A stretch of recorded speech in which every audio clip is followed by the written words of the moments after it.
Hello, c'est Mia de Positive Mind Attitude. Après un parcours de plus de 4 ans et demi avant de connaître enfin les joies de la maternité, j'ai décidé d'associer mes compétences professionnelles de thérapeute à mon vécu personnel lié à l'infertilité et la PMA pour accompagner les femmes en désir d'enfant et leur permettre de reprendre le plein pouvoir sur leur fertilité. Si tu veux agir pour ne plus subir, tu es au bon endroit.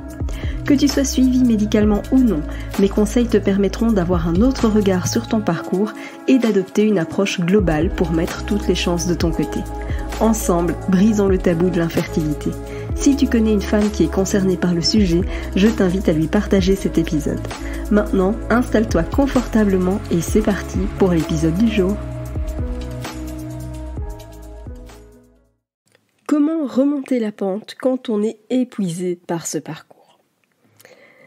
Cette question, je la reçois hyper régulièrement et j'avais de ce fait envie de te réaliser un épisode de podcast sur le sujet parce que je sais à quel point ce parcours est compliqué. Je sais à quel point c'est pas évident dans le sens où je suis sûre et certaine que chaque mois c'est la déception pour toi.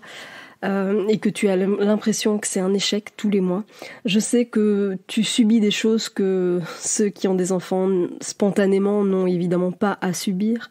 Je sais à quel point tu encaisses les remarques maladroites, les annonces de grossesse, à quel point parfois ça peut aussi entraîner des disputes ou des incompréhensions au sein du couple. Et ça, j'ai envie de dire, la liste, elle est encore longue. Ce ne sont vraiment que quelques exemples de ton quotidien, parce que à ça s'ajoutent les rendez-vous médicaux, etc., les pathologies, enfin, il y a énormément de choses. Clairement, l'infertilité, c'est une source de stress énorme. D'ailleurs, je ne sais pas si tu le sais, mais il y a eu des recherches qui ont démontré que le niveau de détresse des personnes qui souffrent d'infertilité est comparable à celui de patients qui sont atteints d'un cancer. Je ne sais pas si tu réalises, je ne sais pas si tu imagines à quel point l'infertilité est quelque chose d'hyper stressant. Il a aussi été démontré à travers ces études que les taux de dépression et d'anxiété sont évidemment élevé, en particulier chez les femmes, parce qu'on va pas se mentir, on va pas se voiler la face, c'est quand même les femmes qui portent la plus grosse partie de toutes les contraintes physiques associées au traitement, etc., avec les échographies, les injections, les prises de sang, etc., quand bien même l'infertilité a une origine aussi masculine, d'accord ? Donc peu importe, c'est quand même en tant que femme, nous, qui allons prendre toute cette dimension-là. Donc clairement, les taux de dépression et d'anxiété sont bien plus élevés chez les femmes. Donc c'est pas quelque chose d'anodin et en même temps, malheureusement, c'est quelque chose d'hyper fréquent.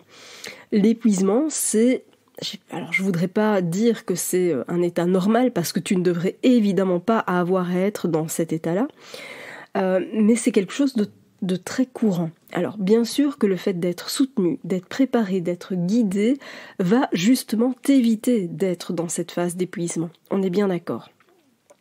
Mais c'est vrai que je précise aussi une chose, c'est que l'épuisement, évidemment, il peut être physique à travers toutes ces injections, parfois ces horaires aussi où tu dois te lever très tôt pour arriver au centre et plein de choses. Évidemment, il y a un épuisement physique qui est manifeste, mais il y a aussi un épuisement émotionnel. Et ça, on ne le voit pas toujours. Et d'ailleurs, on est parfois doués nous-mêmes pour nous mentir et pour se dire que non, finalement, ça va, on tient bon. Mais en réalité, pas tant que ça. Alors, si tu y es justement, si tu es épuisé, si tu as vraiment cette impression d'être à bout, d'être épuisé par ce parcours, qu'est-ce que tu peux faire ? Eh bien, la première chose à faire, c'est de prendre soin de toi. Alors, il y a plusieurs choses que je veux dire par rapport au fait de prendre soin de toi. La toute première chose que je veux dire, c'est que prendre soin de toi, ce n'est pas de l'égoïsme. Tu devrais visualiser ça comme un réservoir. Et tu ne peux pas donner aux autres ce que tu n'as pas. Donc ça veut dire que tu ne peux pas aider les autres si ton réservoir à toi, il est complètement sec. D'accord ? Donc prendre soin de soi, ce n'est pas de l'égoïsme. Pas du tout. C'est juste une absolue priorité. Donc ça, c'est la première chose, c'est prendre soin de soi. Mais quand on dit prendre soin de soi, souvent, on pense qu'on va prendre soin de soi en prenant un temps de repos, en allant au ciné, en faisant ce genre de choses. Et oui, c'est vrai d'un point de vue, j'ai presque envie de dire matériel, c'est une façon de prendre soin de soi, c'est vrai. Mais il y a aussi toute la dimension émotionnelle.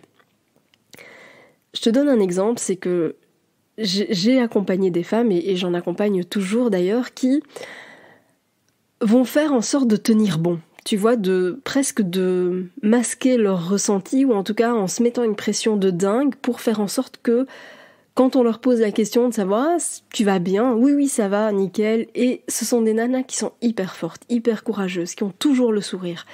Évidemment que c'est agréable, évidemment que la positivité c'est important. Bien sûr, je suis la première à le dire, si j'ai choisi ce nom-là, c'est pas pour rien. Et pour autant, tu as aussi le droit d'aller moins bien. Ça veut dire que prendre soin de toi, ça passe aussi par le fait de prendre soin de toi émotionnellement. Ça veut aussi dire parfois accepter de ne pas aller bien, ça veut dire accepter qu'il faut décliner dans certains cas des invitations parce que tu sens que pour toi c'est pas le bon moment, sans pour autant avoir à ressentir la culpabilité, etc., etc. Tu vois ? Prendre soin de toi, oui, ça peut être matériel bien sûr, mais c'est aussi et surtout émotionnel. Et ça, parfois on ne le fait pas du tout. Donc j'attire vraiment ton attention là-dessus.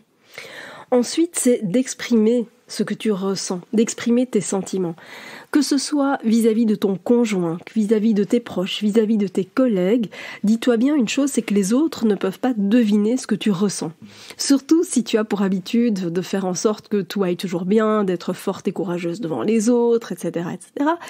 Ça va pas être évident pour eux de deviner qu'à un moment donné, tu as besoin d'aide. Ça va pas être évident pour eux de deviner qu'aujourd'hui, t'as pas le moral. Donc vraiment, apprends à exprimer tes sentiments, apprends à exprimer tes doutes, tes peurs, tes angoisses. Alors l'idée, évidemment, c'est pas forcément de t'exprimer comme ça vis-à-vis de la terre entière, pas du tout. Mais quand tu sens que là, t'as besoin d'un soutien plus important de la part de ton conjoint, que tu as besoin peut-être que tes collègues se montrent un peu plus flexibles, ils peuvent pas le deviner. Donc c'est vraiment à toi d'exprimer tes besoins, d'exprimer tes sentiments. Je t'invite aussi bien sûr à pratiquer une activité physique parce que je t'assure que ça fait un bien fou de te déconnecter du mental. Tu vois, le fait d'avoir une activité physique, ça t'empêche de ruminer. Et quand tu es épuisé par ce parcours, c'est clair que t'as pas forcément envie de te bouger. Et pourtant, une activité physique douce est juste idéale pour te ressourcer. Alors ça peut juste être d'aller te balader, d'aller marcher un peu. Et si tu le peux d'ailleurs, va marcher au milieu de la nature. Ça fait un bien fou, ça permet une déconnexion totale. Ça va te ressourcer en fait. Alors je sais que ça peut être bateau de se dire oui, se reconnecter à la nature, oui. Ok, mais fais-le et tu verras les bienfaits que ça peut procurer. Si en plus tu as la chance d'habiter pas trop loin d'un espace plutôt sympa, type plage ou que sais-je, eh bien profite de ta localisation pour le faire. Ça fait juste un bien fou. Fais aussi en sorte d'avoir un sommeil récupérateur. C'est pas le tout de dormir tes 7 heures, 8 heures par jour, mais fais en sorte que quand tu dors et tu te réveilles de façon vraiment reposée. Parce qu'on peut souvent, oui, dormir, mais c'est pas pour autant que le sommeil a été récupérateur. Or, le sommeil joue un rôle énorme aussi dans ta fertilité, donc fais attention à avoir un sommeil récupérateur.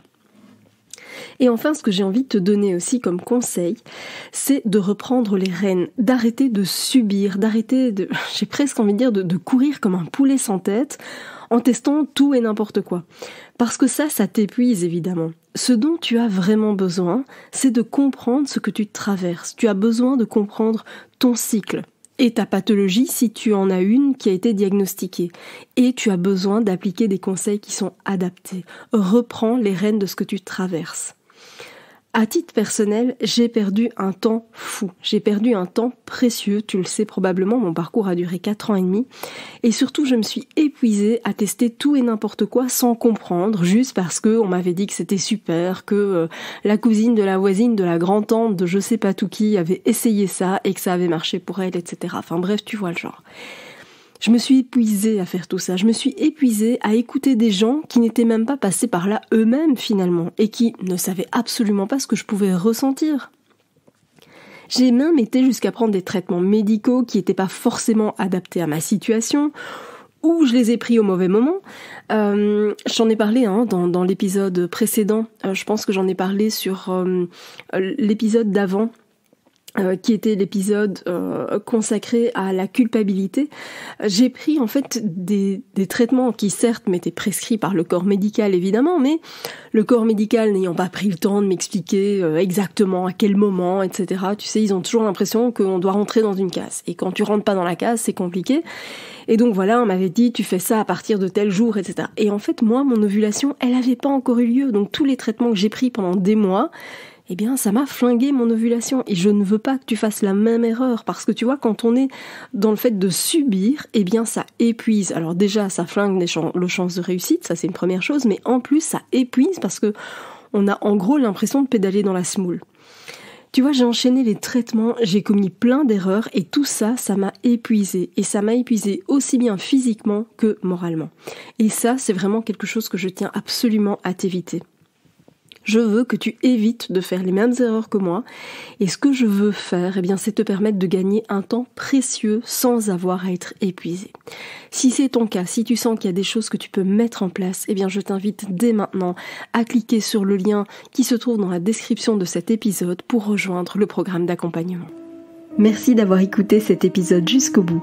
Si tu veux aller plus loin et bénéficier de plus de conseils, télécharge maintenant mon guide offert sur positivemindattitude.fr. Pour encourager ce podcast, merci de mettre une note et ou un commentaire sur ta plateforme d'écoute. Je te dis à très vite pour un prochain épisode.